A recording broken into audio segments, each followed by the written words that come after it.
le Final Countdown ici sur la scène de la Mutualité pour ce Hub Forum édition 2018. Vous le savez, cet après-midi est dédié à la façon dont on va pouvoir redonner le pouvoir, oui, mais à votre communauté. Une des questions dont on n'avait pas encore parlé sur cette scène, c'est celle de l'influence et de l'influence digitale s'il en est. Tout de suite, cas d'école avec Guillaume Charles pour M6 et Thomas Silve pour Tsar.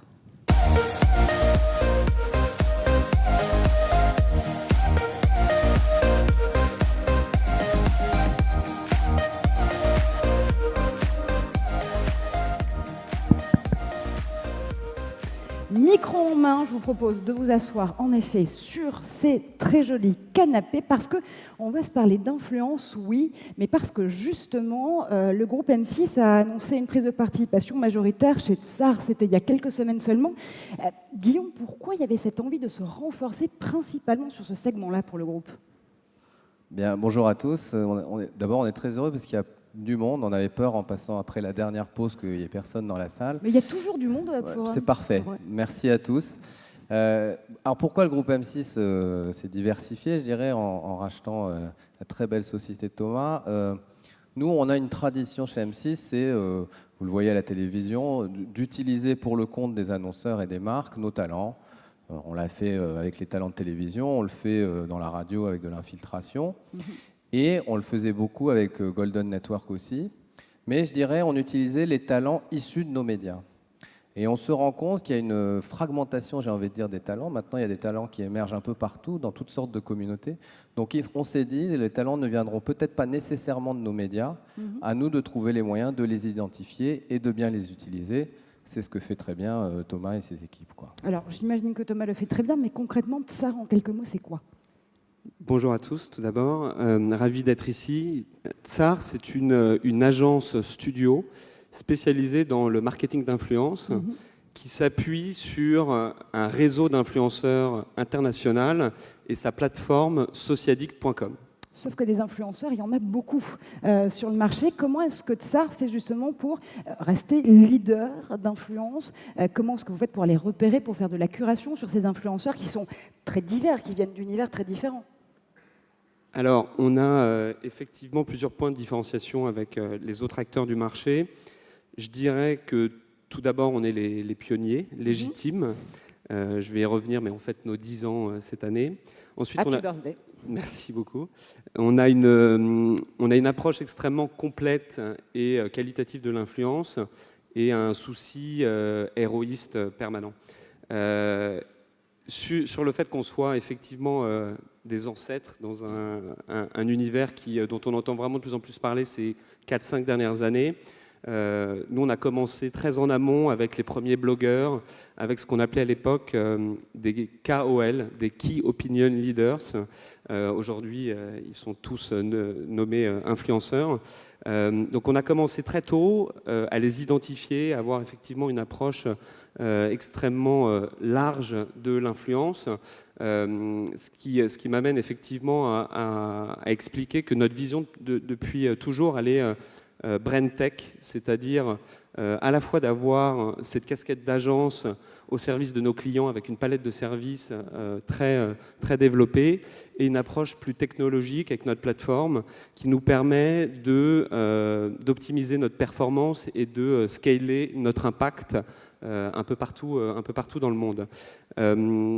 Par ailleurs, on est, par rapport à d'autres acteurs, complet dans ce sens où on est multisectoriel. Donc on travaille aussi bien dans le luxe, la mode que l'automobile, que l'agroalimentaire. On est multi-influenceur, comme je l'expliquais, on n'est pas simplement spécialisé sur les youtubeurs beauté. On a énormément d'artistes installés ou émergents, des entrepreneurs. L'influence est partout à partir du moment où vous êtes connecté. Et ça, on le traite depuis le départ. Et on est multiplateforme. Ça, c'est un point qui est important aujourd'hui. On travaille notre influence sur Instagram, ça c'est certain, mais aussi sur YouTube. On a fait des campagnes sur Musical.ly, sur Twitter pour la marque Orange. Donc ça, c'est une de nos caractéristiques. Et pour terminer, notre souci héroïste est permanent. Effectivement, on travaille sur des indicateurs de performance rendus possibles grâce au digital, ça c'est certain. Et on va jusqu'à calculer des influenceurs media value, quoi. Donc on va assez loin dans la démarche héroïste de l'influence. Vous l'avez dit, vous avez 10 ans, ça veut dire quoi? Qu'en 10 ans, l'influence, ça y est, a gagné ses lettres de noblesse de médias à part entière? Alors, effectivement, nous, on le pense depuis le départ, d'où le rapprochement d'ailleurs avec M6 et cette vision partagée du média. C'est un média, un nouveau média de communication, un média nouvelle génération. Avec l'influence, vous pouvez toucher des centaines de milliers, voire des millions de personnes de manière extrêmement ciblée, très engagée. Donc oui, c'est un média, mais ce n'est pas qu'un média, c'est aussi un générateur de contenu dans un monde où effectivement les marques ont besoin d'alimenter en permanence leur plateforme. L'influenceur, en plus de cette notoriété, de cet engagement, va être un fournisseur de contenu récupérable par les marques. Donc c'est le 2 en 1, l'influence. Est-ce que c'est ce 2 en 1, justement, Guillaume, qui aujourd'hui vous fait dire que l'influence, c'est le média complémentaire idéal des stratégies pub et marketing que vous pouvez déjà mettre en place chez M6? Oui, alors nous, on est toujours assez pragmatique chez M6, c'est-à-dire que on n'a pas peur de se cannibaliser. Donc, quand on a fait le replay il y a 10 ans aussi, on était les premiers et les gens nous disaient ça va tuer la télé live, ça n'a pas été le cas. L'influence, je dirais, comme beaucoup de gens dans la salle, on se bat tous pour des budgets annonceurs, hein, ne nous leurrons pas. Mais on pense vraiment qu'il y a une complémentarité, c'est des objectifs différents. C'est des ciblages différents. L'un est très massif avec la télévision, l'autre peut être beaucoup plus tactique, ciblé avec l'influence. Et puis on voulait vous parler d'un cas, hein, puisque c'est aussi l'objectif, alors qui est totalement involontaire. C'est ça qui est amusant, puisque nous n'avions absolument pas racheté Tsar quand ça s'est fait. Mais on voulait vous présenter un cas où justement on va voir la complémentarité d'un grand média comme la télé massif avec l'influence. Regardons.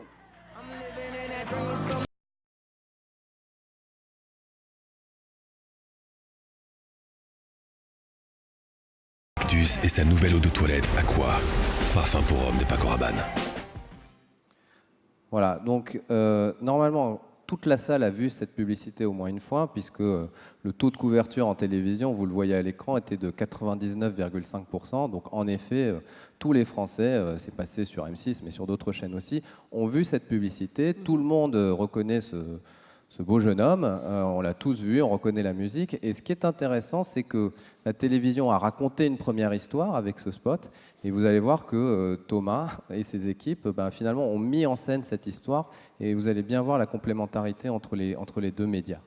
Alors, un mot avant, effectivement, la marque Paco Rabanne Parfum est venue nous voir en nous disant notre égérie télé, Nick Youngquest, le rugbyman qu'on voit dans le spot, est inscrit au Marathon de New York pour une association qu'on soutient.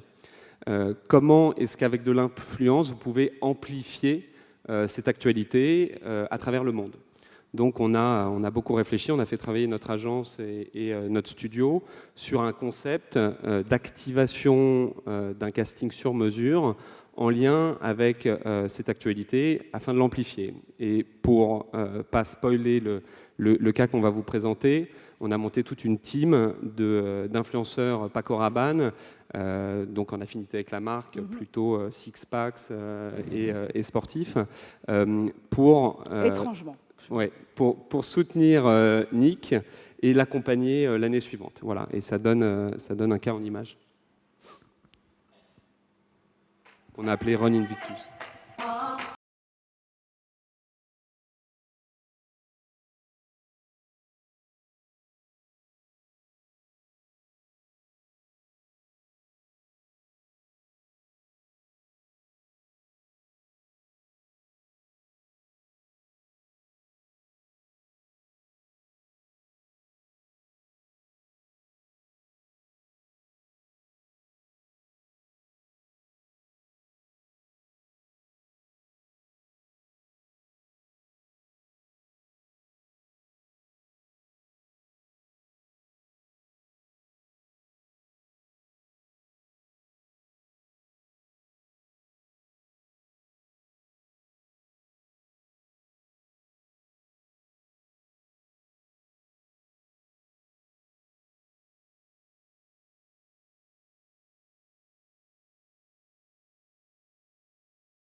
Donc ils ne font pas qu'influencer, ils font le marathon pour de vrai. Exactement. Justement, ça c'est intéressant, Guillaume, parce qu'on se rend bien compte qu'aujourd'hui, la créativité, c'est un véritable driver pour gagner justement le cœur des marques, le cœur des cibles, mais aussi cet engagement avec les publics et les audiences qu'on va pouvoir driver. Ça veut dire aussi que l'authenticité, c'est ce qui fait la différence? Alors ça, c'est vraiment notre conviction profonde et on pense que ça deviendra de plus en plus important. En télévision, c'est un autre registre, mais quand Christina Cordula vous conseille en shampoing, vous la croyez parce que c'est son métier. Quand Philippe Etchebest vous conseille une brasserie, vous la croyez parce que c'est son métier.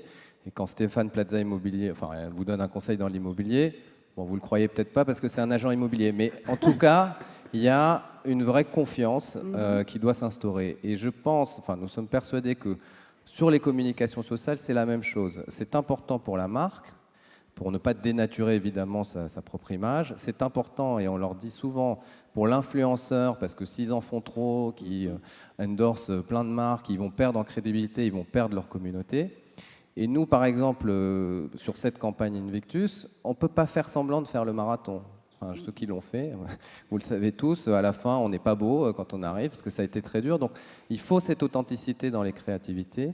Et le dernier point, c'est ce qui nous a le plus séduit aussi dans l'approche de Tsar, c'est la confiance. Parce qu'il ne suffit pas d'avoir, on parle de nano-influence avec des millions d'influenceurs. Je vous promets qu'il y aura un enjeu de brand safety.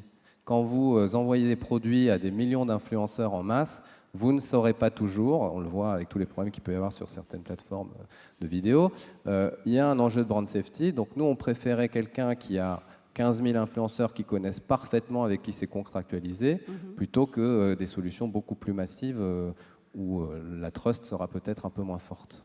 Une créativité démultipliée, Thomas, mais là aussi, l'important, c'est finalement de travailler avec le média partenaire, avec les annonceurs pour faire du sur-mesure et toucher, engager les bonnes audiences, encore une fois.